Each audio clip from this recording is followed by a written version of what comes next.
2 वर्षाच्या बेचैनीने भरलेल्या प्रतीक्षेनंतर आज आपल्या प्रेमाला जवळून पाहण्याच्या ओढीने अग्रिम संकल्पच्या बाल्कनीत उभा राहून रिधिमाची मोठ्या आतुरतेने वाट पाहत होता. खाली लॉनकडे पाहत असताना त्याच्या डोळ्यांसमोर 2 वर्षापूर्वीच्या दिवाळीच्या रात्रीचं दृश्य आलं. त्या दिवशी संध्याकाळी दिवाळीची पूजा झाल्यानंतर संकल्प आपल्या आई-बाबांसोबत लिव्हिंग रूम मध्ये बसून गप्पा मारत होता आणि अग्रिम याच बाल्कनीत येऊन बाहेरची रोषणाई पाहण्यासाठी उभा राहिला होता. अग्रिमने पाहिलं, संकल्प आपल्या दोन्ही हातात एक एक फुलझडी घेऊन लॉन मध्ये ठेवलेल्या खुर्च्यांभोवती उड्या मारत पळत होता आणि एक अतिशय सुंदर गोरी मुलगी आपल्या दोन्ही हातांनी आपला लॉंग ड्रेस सांभाळत त्याच्या मागे धावत म्हणत होती, भाई, ही चिटिंग आहे, ही माझी फुलझडी आहे, तुम्ही दुसरी घ्या. पण संकल्प तिला दुरूनच फुलझडी दाखवत चिडवत म्हणत होता, आता ही माझ्या हातात आहे, मग तुझी कशी झाली? रिधिमा छोट्या आईला आवाज देत म्हणत होती, छोटी आई बघा ना, भाईने माझी फुलझडी हिसकावून घेतली. माझी लॉनच्या एका बाजूला असलेल्या तुळशीच्या चौऱ्याला सजवत म्हणाल्या, संकल्प, तू इतका मोठा झालास तरी लहान मुलांसारखा आपल्या बहिणींना त्रास देत राहतोस. चल दे तिची फुलझडी आणि स्वतः जाऊन दुसरी घे. इतक्या सगळ्या आतमध्ये ठेवलेल्या आहेत. रिधिमा हिरमुसून म्हणाली, भाई, ही तर आता संपायलाही आली आहे. अग्रिमने तिच्याकडे नीट पाहिलं. तिने मजेंटा रंगाचा फ्लोर लेंथ चुन्नट असलेला ड्रेस परिधान केला होता, ज्यात ती खूपच सुंदर दिसत होती. बस हाच तो क्षण होता जेव्हा अग्रिमने पहिल्यांदा रिधिमाला पाहिलं होतं. संकल्पच्या मागे धावताना रिधिमाच्या चेहऱ्यावर उमटणारे वेगवेगळे भाव अग्रिमच्या मनावर कायमचे कोरले गेले होते. तो विचार करत होता, हिचा चेहरा तर थोडाफार दिशाताईसारखा आहे, पण संकल्पची तर एकच बहीण आहे, मग ही कोण आहे? आंटीला छोटी आई म्हणत आहे, म्हणजे कदाचित संकल्पची कजिन सिस्टर असावी. अग्रिमने पाहिलं, रिधिमाचा ड्रेस कुठेतरी अडकला. त्याच्या काळजाचा ठोका चुकला. कुठे ती पडू नये असं त्याला वाटलं. त्याच्या मनात आलं, संकल्पला पकडून तिच्यासमोर उभं करावं आणि म्हणावं, हा घे तुझी फुलझडी हिसकावणारा, आता दे याला शिक्षा. संकल्पला पकडण्याच्या प्रयत्नात रिधिमा खुर्चीवर चढली. ती डगमगणारच होती. तेवढ्यात नकळत अग्रिम मोठ्याने ओरडला, सांभाळून, तुम्ही पडाल. त्या आवाजाच्या दिशेने रिधिमाची नजर बाल्कनीत उभ्या असलेल्या एका देखण्या तरुणाकडे गेली. तो तिच्याकडेच पाहत होता आणि हात उंचावून तिला सांभाळून राहण्याचा इशारा करत होता. रिधिमा दचकली आणि तिचा तोल गेला, पण तोपर्यंत संकल्प धावत आला आणि तिला सावरत म्हणाला, माझा मित्र आहे अग्रिम, माझ्यासोबत माझ्याच कॉलेजमध्ये शिकतो. He is very sharp and intelligent, पण थोडा लाजाळू आहे, म्हणून बाल्कनीत लपून बसला आहे. रिधिमा संकोचून आपल्या फुलझडीचाही विसर पडल्यासारखी शांतपणे आत निघून गेली. आपल्या आठवणीत हरवलेला अग्रिम अजूनही बाल्कनीत उभा राहून रिधिमाची वाट पाहत होता. गेटमधून एक गाडी बाहेर गेली आणि अचानक अग्रिमचं लक्ष तिकडे गेलं. घड्याळाकडे पाहून तो अस्वस्थपणे विचार करू लागला, रिधिमा अजूनपर्यंत आली नाही. कुठे असं तर होणार नाही ना की ती येणारच नाही? आणि इकडे राव विला मधले सगळे पाहुणे निघूनही गेले होते. दिशाचे हसबंडही निघून गेले होते, पण दिशा आज माहेरीच थांबली होती.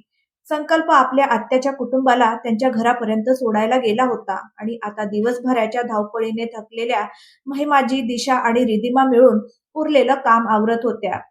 दिशा आणि रिधिमा लिव्हिंग रूम व्यवस्थित करत होत्या, तर महिमाजी किचनमध्ये काम करत होत्या. त्यांना शोधत रतन सिंगजी किचनच्या दिशेने येत म्हणाले, महिमा, हे सगळं सकाळी आवरलं जाईल, तू चल जरा आराम कर.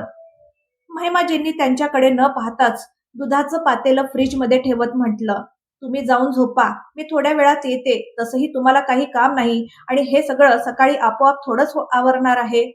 मलाच तर सगळं सांभाळावं लागेल. रतन सिंगजी म्हणाले, अरे तुला हे सगळं करण्यासाठी कोण सांगतंय? हरी आणि शारदा मिळून सगळं सांभाळतील, पण तू ऐकतच नाहीस. एकतर तू स्वतःच कामाला लागतेस आणि वरून मला टोमणे मारतेस. दिशा रतन सिंगजींच्या मागे उभी राहून आपल्या आई वडिलांचं हे गोड भांडण आणि वडिलांची मनधरणी हसू दाबत शांतपणे ऐकत होती. रतन सिंगजींनी महिमाजींचा हात पकडत म्हटलं, हे सगळं तू नाही आवरलं तर सकाळपर्यंत तुझं सामान, तुझं साम्राज्य सोडून पळून जाणार आहे का? आता चुपचाप चल आणि आराम कर. महिमाजींनी आपला हात सोडवत म्हटलं, मी म्हणते ना, तुम्ही चला. संकल्प आला की त्याची ब्लॅक कॉफी देऊन मी सुद्धा येते. रतन सिंगजी म्हणाले, खरंच मॅडम, तू फारच हट्टी आहेस. तुझा मुलगा अगदी तुझ्यावरच गेला आहे. महिमाजी आता आपल्या पतीकडे वळल्या आणि त्यांच्या डोळ्यात पाहत म्हणाल्या, अच्छा, मग त्याच्यात तुमचं काय आलं आहे? रतन सिंगजींनी आपला कॉलर वर करत म्हटलं, माझ्यावरून तर त्याचं रंगरूप आणि त्याची पर्सनॅलिटी आली आहे. आठवतंय ना, जेव्हा आपलं लग्न झालं होतं तेव्हा मी अगदी संकल्पसारखाच दिसायचो. दिशा मागे उभी राहून तोंड दाबून कसं बसं हसू आवरत त्यांची मजा घेत होती. महिमाजी म्हणाल्या, काही दिसायचे नाही तुम्ही माझ्या मुलासारखे. हजार मुलांमध्ये एक आहे माझा संकल्प. रतनजी अकडून म्हणाले, माझी आई सुद्धा हेच म्हणायची. ही गोष्ट वेगळी की तुला माझी कदरच नाही. यावेळी रतनजींचा बाण अगदी निशाण्यावर लागला होता. महिमाजी थोड्या नाराजीने म्हणाल्या, मी तुमची कदर करत नाही. रतन सिंगजींनी त्यांना साईडने मिठी मारत म्हटलं, खूप करतेस मॅडम, बस. मग त्यांनी आपली बोटं चिमटीसारखी करून खोडकरपणे म्हटलं, इतकीशी करतेस. महिमाजी त्यांच्या या खोडकरपणावर हसल्या आणि त्यांच्या मागे उभ्या असलेल्या दोन्ही मुलीही खळखळून हसू लागल्या. आपल्या मुलींना तिथे पाहून रतन सिंगजी अगदी गोंधळले आणि सफाई देत म्हणाले, अरे बेटा, मी तर फक्त हेच सांगत होतो की तुमची आई उगाचच कामामध्ये रात्री उशिरापर्यंत स्वतःला गुंतवून ठेवते. मग थकव्यामुळे तिचं डोकं दुखायला लागतं. आता बघ ना, हे सगळं करण्याची काय गरज आहे? जे काही आहे ते सकाळी होईल. पण नाही, ही तर तिला जे योग्य वाटतं तेच करणार. बरं, जाऊ दे, असं म्हणत ते निघू लागले. दिशाने त्यांचा हात पकडत म्हटलं, बाबा, तुम्ही असे कसे मैदान सोडून चाललात? आपल्या श्रीमतीजींना सोबत घेऊन जा. रतन सिंगजी म्हणाले, बेटा, मी यांच्यापुढे माझं म्हणणं कधीच वर ठेवलेलं नाही. दिशाने आपल्या आईचा हात बाबांच्या हातात देत म्हटलं, आई, बाबा बरोबर म्हणत आहेत, तुम्ही जा झोपायला. महिमाजी म्हणाल्या, पण बेटा, संकल्प आता येईल, त्याची कॉफी. दिशाने त्यांना पुढे ढकलत म्हटलं, आमच्यावर विश्वास ठेवा, मी आणि रिद्धिमा सगळं सांभाळून घेऊ. संकल्पला ब्लॅक कॉफी आणि त्याची पाण्याची बाटली सगळं देऊ, तुम्ही चिंता करू नका. महिमाजी म्हणाल्या, बेटा, रिद्धिमालाही तिच्या घरी जायचं आहे, खूप उशीर झाला आहे. तसंही आज ती खूप थकली असेल, सकाळपासून माझ्यासोबत कामाला लागली होती. दिशा म्हणाली, कोणी नाही थकलं आई, स्वतःची सोडून सगळ्यांचीच चिंता आहे तुम्हाला. तसंही मी मोठ्या आईंना सांगून ठेवलं आहे की रिम्मी आज इथेच राहणार. आम्हाला अजून खूप साऱ्या गप्पा मारायच्या आहेत. आता तुम्ही जाऊन शांतपणे झोपा. रतनजी आपल्या विजयावर हसत पत्नीचा हात पकडून आपल्या रूमच्या दिशेने निघाले. महिमाजींनी त्यांच्या चेहऱ्यावरचं हसू पाहिलं आणि तिरक्या नजरेने पाहत म्हणाल्या, तुम्हाला एवढं हसू कशाचं येत आहे? रतनजी म्हणाले, तू माझं म्हणणं मान्य केलं म्हणून. महिमाजी थोड्या अकडीत म्हणाल्या, जास्त खुश होण्याची गरज नाही. तुमच्या सांगण्यावरून मी आले नाहीये, माझ्या मुलीच्या सांगण्यावरून आले आहे. रतनजी म्हणाले, माझ्यासाठी याला काहीच महत्व नाही की तू कोणाच्या सांगण्यावरून आलीस. माझ्यासाठी जास्त महत्वाचं हे आहे की आता तू माझ्यासोबत येऊन आरामात झोपावं. महिमाजी त्यांच्या हाताकडे पाहत म्हणाल्या, पण तुम्ही माझा हात का पकडून ठेवला आहे? मी काही लहान मुलगी आहे का जी पुन्हा पळून जाईन? रतनजींनी त्यांच्या खांद्यावर हात ठेवत म्हटलं, अगं, पळून जाशील कशी?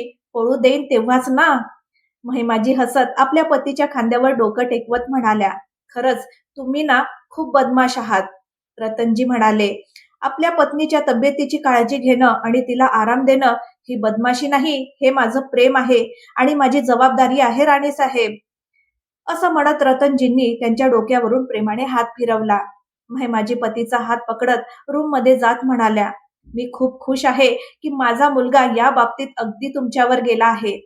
आपल्या अंशूला चांगल्या प्रकारे जपेल. आणि मग पतीकडे तिरक्या नजरेने पाहत त्या हसल्या आणि म्हणाल्या, आणि तिचे नखरेही सहन करेल. रतनजी विनंती करत म्हणाले, आता अजून काही बाकी असेल तर तेही सांगून टाका मॅडम.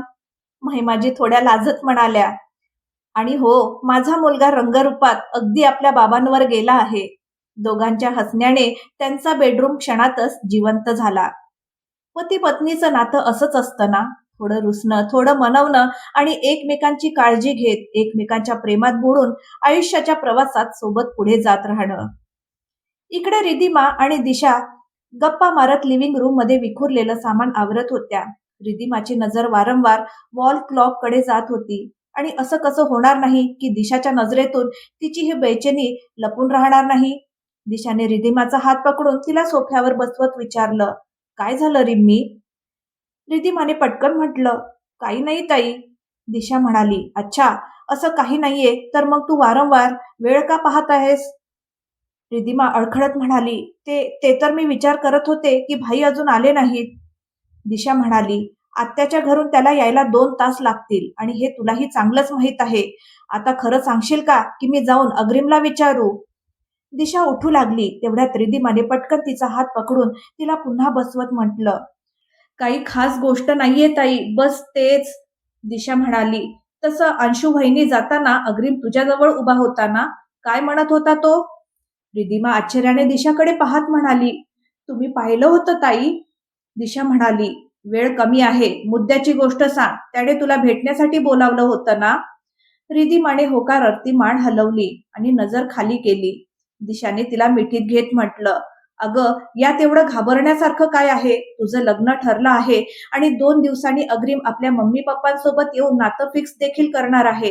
त्यामुळे आता तुला त्याच्या बोलण्याला मान द्यावाच लागेल ना? आणि तो तुला खाणार थोडीच आहे, समजूतदार मुलगा आहे. असा काही असता तर संकल्पने कधीच या नात्याला मंजुरी दिली नसती. रिधिमा दिशाला बिलगली. अग्रीमचं नाव ऐकताच तिचा चेहरा लाजेने लाल झाला. दिशा म्हणाली, रिम्मी, ही लाजेची लाली त्याच्यासाठी जपून ठेव. तुला पाहून बिचारा असाच फ्लॅट होईल. आता लवकर सांग, अशी कोणती गोष्ट आहे जी तुला अजूनही त्रास देत आहे? रिधिमा सांगू लागली, जेव्हा ते मागच्या वेळी आले होते तेव्हा त्यांनी माझ्या समोर त्यांच्या मनातलं बोलून दाखवलं होतं, पण मी त्यांना खूप वाईट साईड बोलले होते. त्यांना ओरडून घरातून जायला सांगितलं. तुम्हाला माहीतच आहे ना त्यावेळी परिस्थिती काय होती. दिशा तिचा चेहरा आपल्या हातात घेत म्हणाली, तू काहीही विचार करू नकोस रिम्मी. तू त्याच्यावर प्रेम करतेस हे त्याला चांगलंच माहीत आहे.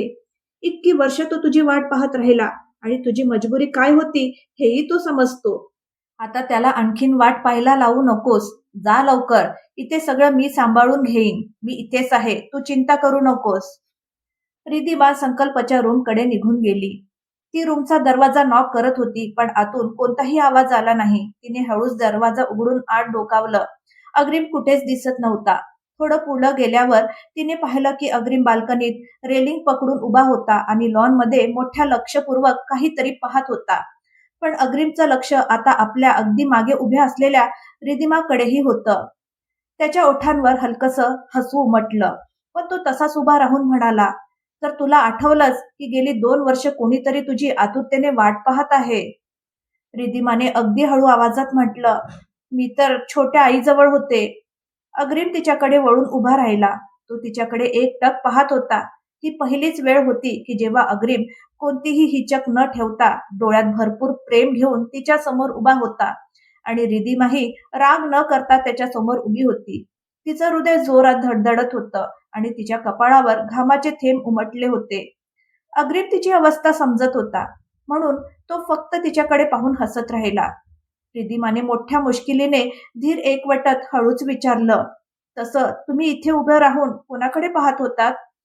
अग्रीम तिच्या डोळ्यात पाहत हळूहळू तिच्याकडे पावलं टाकू लागला. रिधिमा घाबरून मागे सरकत होती. ती भिंतीला धडकणार इतक्यात अग्रीमने पुढे होऊन तिचा हात पकडला आणि तिला आपल्याकडे ओढत म्हणाला, ये, तुलाही दाखवतो. तिचा हात पकडून तो तिला रेलिंग जवळ घेऊन आला. रिधिमा आपला हात सोडवण्याचा निष्फळ प्रयत्न करत आश्चर्याने लॉनकडे पाहू लागली, पण तिथे तर कोणीच नव्हतं. अग्रीम म्हणाला, याच ठिकाणी मी तुला पहिल्यांदा पाहिलं होतं. दिवाळीच्या दिवशी तू संकल्पच्या मागे आपली फुलझडी मिळवण्यासाठी धावत होतीस आणि त्यानंतर मला दुसऱ्या कोणाकडे पाहण्याची गरजच भासली नाही. जेव्हा तू त्या खुर्चीवरून डगमगत होतीस ना, तेव्हा मला असं वाटलं की मी इथूनच उडी मारून तुझ्यापर्यंत धावत जावं आणि तुला सावरावं. मग तिच्याकडे पाहत तो हलकसं हसून म्हणाला, पण कदाचित त्या दिवशी मी अशी हिंमत केली असती तर तू मला थापडच मारली असतीस. रिधिमा शहारून म्हणाली, असं काही नाहीये. मग कसं आहे रिधिमा? सांग मला. मला तुझ्या तोंडून ऐकायचं आहे. 2 वर्ष तू फोनवर माझं बोलणं ऐकत राहिलीस, पण एक शब्दही बोलली नाहीस. तुझी ही शांतता माझं हृदय चिरून टाकायची. का माझ्या संयमाची परीक्षा घेतलीस? जेव्हा मी तुला माझ्या मनातलं सांगायला तुझ्या छतावर आलो होतो, तेव्हा तू माझ्यावर खूप वाईट पद्धतीने ओरडली होतीस. तुला माहित आहे, त्या दिवशी याच ठिकाणी संकल्प पासून लपून तुझी आठवण काढत मी कित्येक तास रडत राहिलो होतो. तू म्हणाली होतीस ना, की तुला पसंत करणं हा माझा फक्त टाइमपास होता. मग तू का समजू शकली नाहीस, की मला तुझ्यावर खरंच प्रेम झालं होतं आणि तू समजणार तरी कशी होतीस? कारण माझं बोलणं ऐकून घ्यायलाही तू तयार नव्हतीस. बोलणं कठीण होतं, पण 2 वर्षाचं दुःख आज बांध फुटल्यासारखं बाहेर येत होतं. रिधिमा डोळ्यात असंख्य भावना घेऊन उभी राहून अग्रीमचं बोलणं ऐकत होती. तिला माहित होतं की आज अग्रीमची जी अवस्था झाली आहे, त्याच्यामागे कुठेतरी ती स्वतःही जबाबदार आहे. अग्रीम म्हणाला, "माहितीये का, मी तुझं ओरडणं गप्प बसून का ऐकून घेतलं? कारण माझं तुझ्यावर प्रेम जडलं होतं. पहिल्याच नजरेत तुला पाहिलं आणि मला तुझ्यावर प्रेम झालं. आणि प्रेम असंच होतं. त्यात काही हिसाब-किताब चालत नाही." अग्रीमच्या डोळ्यातून अश्रू वाहत होते आणि त्याने रिधिमाचा हात आपल्या हातात घट्ट धरला होता. "तुझ्याकडून फक्त एकदा हो ऐकण्यासाठी मी किती रडलोय, किती तडफडलोय, पण तुला तर त्याचा काहीच फरक पडत नाही." "फरक पडतो." रिधिमाने आपला दुसरा हात अलगद अग्रीमच्या हातावर ठेवत म्हटलं, "मलाही फरक पडतो आणि कदाचित तितकाच जितका तुम्हाला पडतो किंवा कदाचित त्याहूनही जास्त." अग्रीम आश्चर्याने तिच्याकडे पाहू लागला. "तुम्ही तर जबरदस्तीने का होईना, पण तुमच्या मनातलं मला सांगून टाकायचात. पण मी माझ्या मनातली ही घालमेल कोणालाही सांगू शकत नव्हते, तुम्हालाही नाही." अग्रीम तिच्या चेहऱ्याकडे एकटक पाहत होता. त्यावेळी तिचा चेहरा पश्चात्तापाच्या वेदनेत बुडाला होता. "पण का रिधिमा? मला का नाही सांगू शकत होतीस? एकदा माझ्यावर विश्वास ठेवून तर पाहिलं असतंस. कदाचित मी तुझी समस्या सोडवली असती. तू माझी साथ दिली नाहीस म्हणून मी संकल्पलाही काही सांगू शकलो नाही. तुझ्या परवानगीशिवाय सांगितलं असतं तर ते चुकीचं झालं असतं ना?" रिधिमा म्हणाली, "अग्रीम, तुम्हाला भाईने सांगितलं असेलच ना, की माझी मजबुरी काय होती.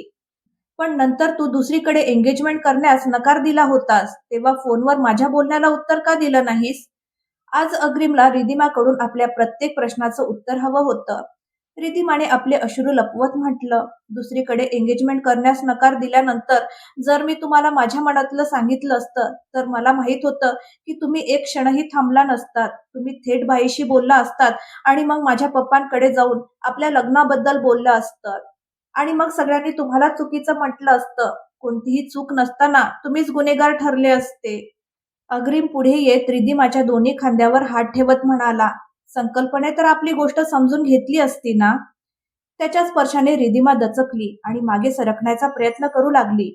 अग्रीमने तिचे खांदे घट्ट पकडत म्हटलं, "मला पूर्ण गोष्ट ऐकायची आहे आणि तीही आत्ताच." रिधिमा संकोचत म्हणाली, "2 वर्षापूर्वी भाई असे नव्हते. इनफॅक्ट 2 महिन्यापूर्वीही त्यांच्या आयुष्यात प्रेमासाठी कोणतीच जागा नव्हती. माझ्याबद्दल आणि ताईबद्दल ते तसेही खूप पॉझेसिव्ह आहेत. कदाचित ते माझ्या भावना समजूनच घेऊ शकले नसते आणि माझ्यामुळे तुमची आणि भाईची मैत्री खराब झाली असती. अग्रीम, मला तुमची मैत्री तुटू द्यायची नव्हती." रिधिमाच्या या शब्दांनी अग्रीमला जाणवलं की तो रिधिमाच्या प्रेमाचा इतका दावा करत होता, पण तिची परिस्थिती आणि तिच्या मनाचा मोठेपणा मात्र समजू शकला नाही. रिधिमा त्याच्या मिठीत अस्वस्थपणे हलू लागली. तेव्हा अग्रीमने तिच्या कपाळावर किस करत म्हटलं, "आज मी रिकाम्या हाताने आलो नाहीये. आज आपल्या नात्यासाठी तुझ्या बाबांकडून आणि माझ्या बाबांकडून परवानगी घेऊन तुझ्या समोर उभा आहे. आता तू माझ्यापासून दूर जाऊ शकत नाहीस." असं म्हणत त्याने तिला मिठीत घेतलं. रिधिमा म्हणाली, "भाई येतील." अग्रीमने तिच्या थरथरणाऱ्या ओल्या पापण्यांवर अलगद किस करून म्हटलं, "तुझ्या भाईकडे तुझ्यासाठी थोडा वेळ मागून घेईन, पण आता तुला कुठेही जाऊ देणार नाही.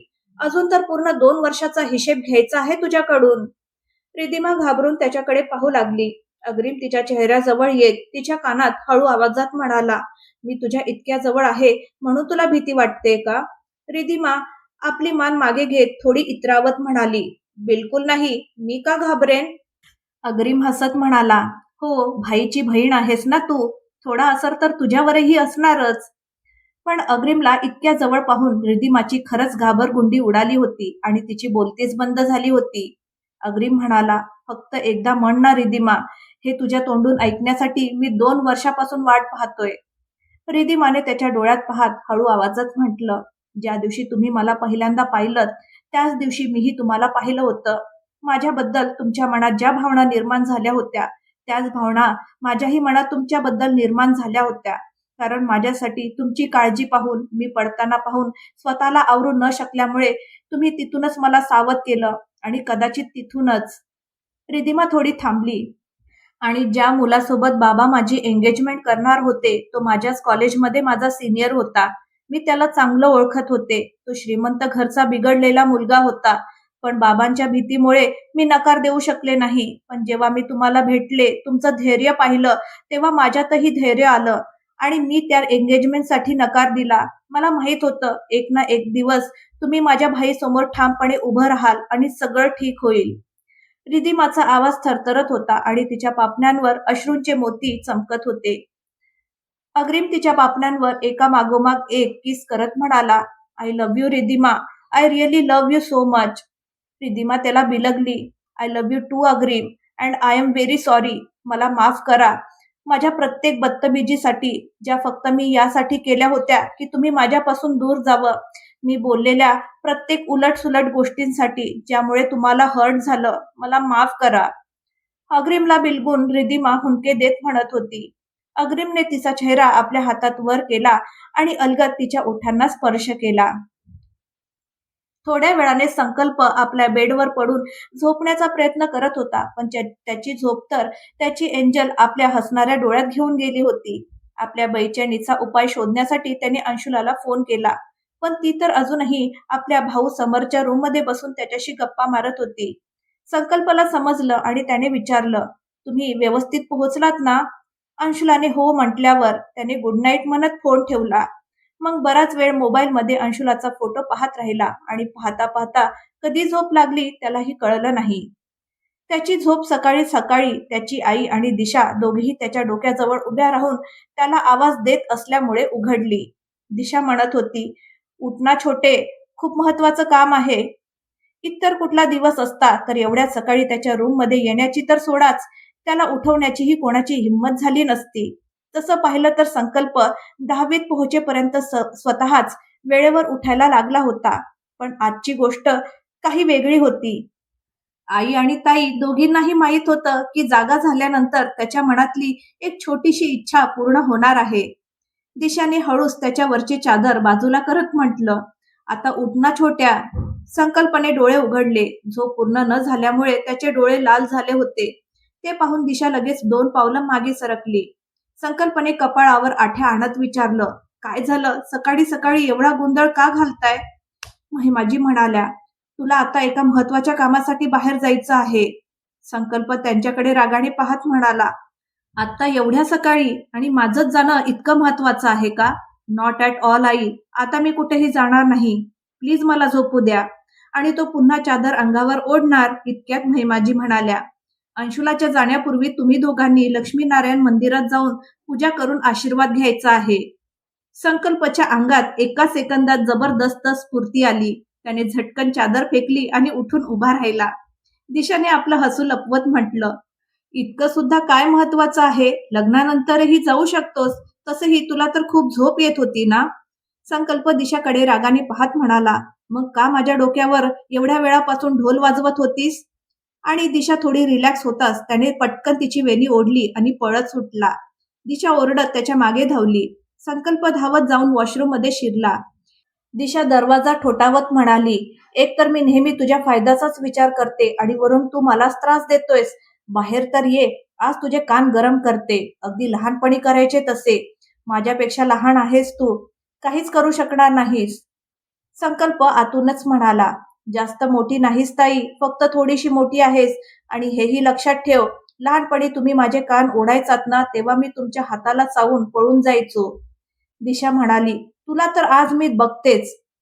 महिमाजी दिशाला शांत करत म्हणाल्या, भावाच्या आनंदाची एवढी काळजी आहे तुला की मला सुद्धा इथपर्यंत घेऊन आलीस. सोड त्याला, आता चल इथून. दिशा जांभई देत म्हणाली, मला तर खूप झोप येते आई. आता माझं काम झालं आहे, मी माझ्या रूम मध्ये जाते. महिमाजी म्हणाल्या, चल माझ्यासोबत येऊन नाश्त्याची तयारी कर. आता झोपायची वेळ राहिली नाही. बघ तुझा भाऊही उठून जातोय ना. दिशा विनंती करत म्हणाली, मग तो कुठल्या कामासाठी चाललाय का आई? तो तर अंशुला वहिनीला भेटायला चाललाय. तुम्ही ना सतत माझ्याच मागे लागलेले असता. चला आज किचन मध्येच जाते आणि दिवसभर किचन मधून हलणारच नाही. जितकं काम करून घ्यायचं असेल तितकं करून घ्या. माहेरी स्वतःच्या मर्जीने 2 मिनिटं झोपताही येत नाही. महिमाजी तिच्या गळ्यात हात टाकत म्हणाल्या, जा झोप बेटा आणि तुझा ड्रामा बंद कर. दिशाने महिमाजींच्या गालावर किस करत म्हटलं, आय लव्ह यू आई, तुम्ही जगातल्या सगळ्यात चांगल्या आई आहात. इकडे हॉटेलमध्ये पोहोचल्यावर संकल्पने समरला फोन केला. समर स्वतः त्याला रिसेप्शन पर्यंत घेण्यासाठी आला होता. संकल्पने गुड मॉर्निंग म्हटलं तर समरनेही गुड मॉर्निंग म्हणत त्याच्याकडे थोडं आश्चर्याने पाहिलं. एवढ्या सकाळी तेही असा अनपेक्षित पाहुणा पाहून तो थोडा चकित झाला होता, पण संकल्पला पाहून त्याला खूप आनंदही झाला होता. रूम मध्ये आल्यावर समर म्हणाला, तू आरामात बेडवर बस. संकल्प एका खुर्चीवर बसत म्हणाला, नको, मी इथे कम्फर्टेबल आहे. तो मनात विचार करत होता, आपली प्रिन्सेस कुठे असेल, कसं विचारू. समर आपल्या ओठांवरचं हसू लपवत त्याच्याकडेच पाहत होता. संकल्प थोडा अडखडला, म्हणून सफाई देत म्हणाला, सॉरी तुम्हाला त्रास दिला, पण आईने पाठवलं म्हणून मला यावं लागलं. मग मिस्टर अकडूने आपल्या अकडीच्या दुकानातून थोडंसं बाहेर डोकावत काही गिफ्ट समरकडे पुढे करत म्हटलं, हे आईने पाठवलं आहे. संकल्प आपण का आलोय याची सफाई देत होता. समर म्हणाला, हो, अंशूने सांगितलं होतं की आंटीजींनी सगळ्यांसाठी जे गिफ्ट दिलं होतं ते ती तिथेच विसरून आली आहे. संकल्पने हो म्हणत मान हलवली. मग थोडं इकडे तिकडे पाहत त्याने विचारलं, तसं तुमची अंशू कुठे आहे.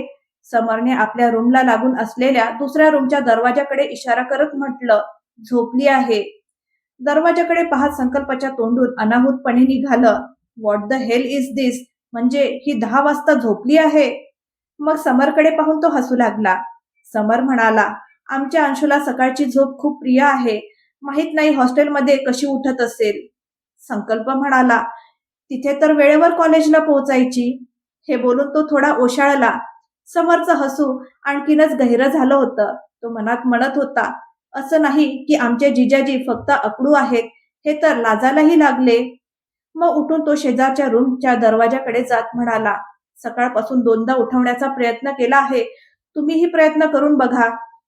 संकल्प लगेच उठून उभा राहिला आणि मनात म्हणाला, तू बघच कशी उठते ती, आणि तेही कोणतेही नखरे न करता. त्याच्या चेहऱ्यावर हलकसं स्मित उमटलं. संकल्प अंशुलाच्या रूमकडे जाऊ लागला तेव्हा समरने मागून म्हटलं, संकल्प, तू कोणत्याही कामाशिवाय सुद्धा तिला भेटायला येऊ शकतोस. उलट तू यायलाच हवं, मला आनंद होईल. संकल्प थोडं हसत म्हणाला, थँक्स ब्रो, आणि शेजारच्या रूम मध्ये निघून गेला. त्याला जाणवलं की संकल्पने आपल्या बाजूने दरवाजा लॉक केला आहे. मग तो अंशुलाच्या बेडजवळ जाऊन उभा राहिला. झोपेतच अंशुला थोडीशी कुजबुजली आणि पुन्हा डोक्यापर्यंत चादर ओढून झोपून गेली.